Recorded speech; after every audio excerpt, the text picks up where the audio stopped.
1장 하나님의 선택과 유기 1항 모든 사람이 범죄함.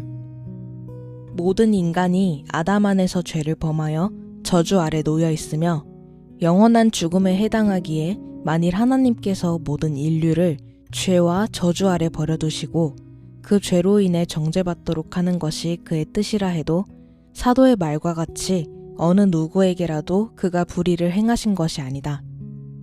이는 모든 입을 막고 온 세상으로 하나님의 심판 아래 있게 하려 함이니라. 로마서 3장 19절. 모든 사람이 죄를 범하였음에 하나님의 영광에 이르지 못하였더니 로마서 3장 23절.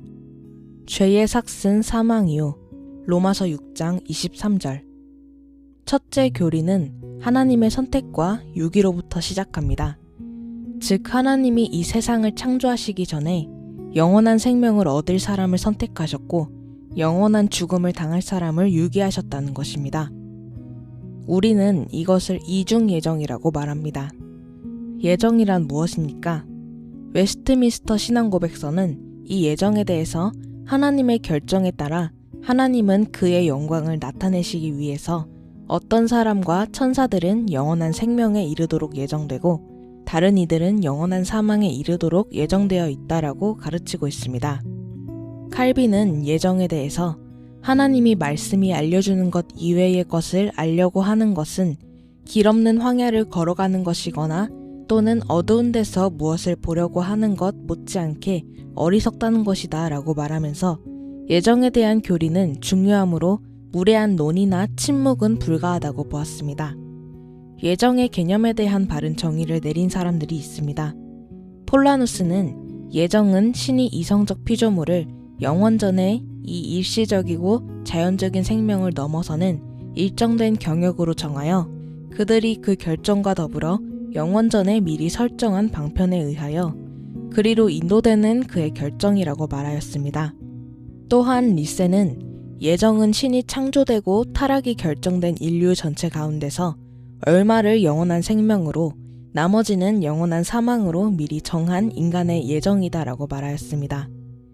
그리고 칼빈은 우리는 예정을 하나님의 영원한 작정이라고 부르며 이 작정에 의해서 하나님께서는 각 사람이 어떻게 되기를 원하신다는 것을 스스로 예정하셨다. 이는 모든 사람이 같은 상태로 창조되는 것이 아니라 도리어 어떤 사람을 위해서는 영생이 예정되며 어떤 사람을 위해서는 영원한 저주가 예정되기 때문이다. 각 사람은 이 중에 어느 한쪽 결말에 이르도록 창조되므로 우리의 생명 또는 사망에 예정되었다고 말합니다. 누구는 선택하고 누구는 버림을 받는다는 이 사실은 인간 편에서 생각할 때는 불공평하게 보일지 몰라도 하나님 편에서는 전혀 문제가 되지 않으며 또한 불의를 행하시는 것이 아닙니다. 우리는 먼저 생각해야 할 것이 있습니다. 그것은 누구를 선택하고 누구를 버리는가에 초점을 맞추는 것이 아니라 인간이 어떤 상태였는가입니다. 이것을 알면 하나님의 선택과 유기에 대해서 인간은 입이 10개가 있어도 아무 말도 하지 못합니다. 그래서 이 신조의 첫 문항이 인간의 상태를 말하면서 하나님의 선택과 유기에 대해서 보다 분명한 사실을 설명해주고 있습니다.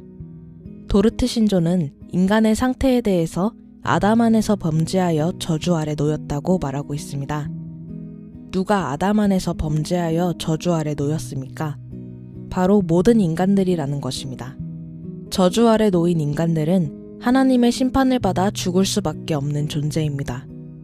영원한 죽음을 받기에 마땅한 존재입니다. 그러기에 설령 하나님께서 이러한 존재들이 인간을 내버려 둔다고 해도 하나님은 불의하지 않으시며 인간들은 항의를 할 수 없습니다. 이 신조의 시작인 모든 인간이라는 말은 중요한 의미를 가지고 있습니다. 아담 이후에 모든 인간을 가리키며 한 사람도 예외가 없다는 말입니다. 만일 모든 인간이 아니라 특정한 인간으로 제한한다면 예수 그리스도의 구속은 불필요한 것이 되며 기독교라는 종교는 타 종교와 다를 바 없는 일반 종교가 될 것입니다. 인간이 어떤 존재였는가를 아는 것은 신앙에 있어서 아주 중요한 부분이며 반드시 알아야 할 사항입니다. 모든 인간은 범죄한 죄인입니다. 우리 주변에는 법 없이도 사는 선한 사람들이 있습니다. 그들은 살인과 도적질을 하지 않습니다. 남에게 해를 끼치지 않는 자들입니다. 오히려 덕을 세우는 사람들입니다. 그럼에도 불구하고 그들 모두는 죄인입니다. 그러나 성경의 이 가르침을 부정하며 예외적인 사람을 만들어 세운 이단 로마 가톨릭에서는 1854년 교황 비오가 구세가 마리아는 죄가 없다고 선언하였습니다. 과연 그렇습니까? 아닙니다. 마리아도 우리와 같은 아담 안에서 범죄하여 저주 아래 태어나 영원히 죽을 죄인입니다.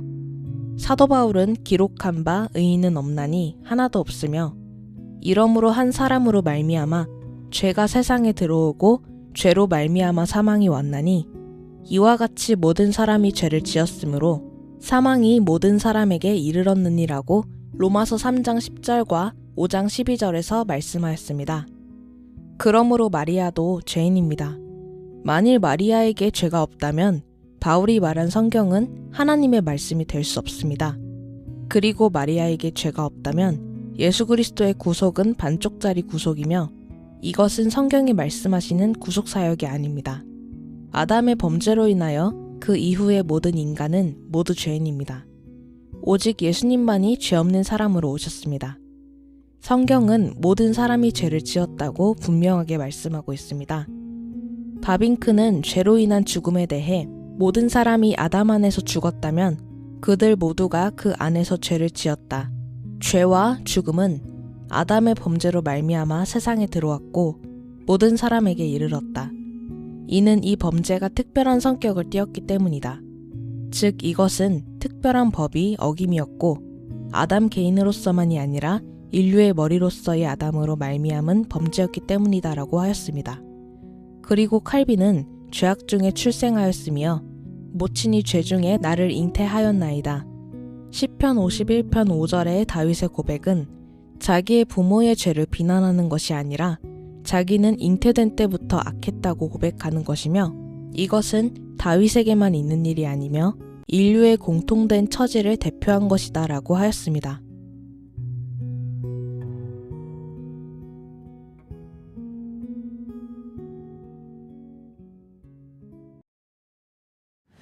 너희 만민들아 손바닥을 치고 즐거운 소리로 하나님께 외칠지어다.